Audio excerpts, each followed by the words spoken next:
Hello, I'm Nikki Schiller. Welcome to the programme. We start this hour in India, where the Prime Minister Narendra Modi is due to start talks on forming a coalition government. His BJP party is celebrating, but it failed to secure a majority on its own for the first time in 10 years. His NDA bloc secured 293 seats, above the 272 mark needed to form a government. Mr Modi thanked voters for their mandate and said he would do everything to eradicate corruption and poverty. The world's biggest election was held over 6 weeks, with almost 1 billion people registered to vote. Our first report is from our correspondent Arunaday Mukherjee in Delhi.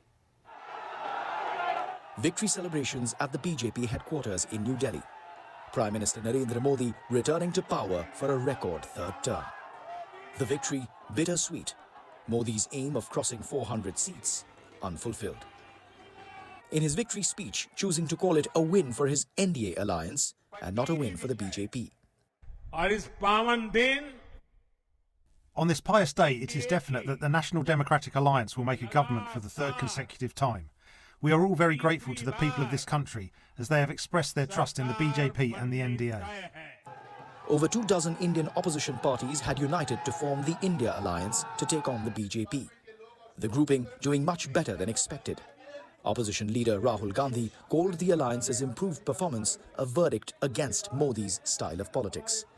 To a question on whether he may still try and cobble up a bigger alliance to form the government, Gandhi remained non-committal. India Gathbandhan ki meeting hai. The Opposition India Alliance meeting on June the 5th, where our alliance will decide our next move. There is a very fine line to make the majority, so we will do whatever the alliance decides. What was widely anticipated to be a runaway election wasn't to be. And after 10 years of the BJP's absolute majority, India will be returning to coalition politics, where consensus will be key. And Arunaday joins me live now from Delhi. So the election much closer than had been expected, which means Mr Modi has to have those talks with his coalition partners. What are we expecting today?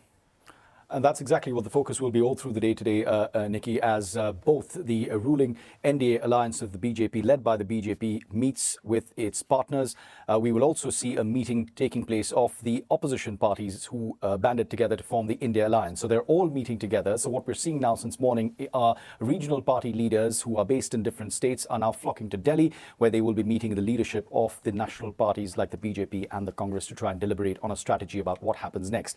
And this is where the key to what will happen next lies, because these will be hectic deliberations where there will be different parties who are addressing their own domestic constituencies who will seek to get the best deal for themselves. Because so far, over the last 10 years, the ruling Bharatiya Janata Party of Prime Minister Narendra Modi has not had to rely on alliance partners to ensure that his government carries on functioning. This time, they will have to give consensus.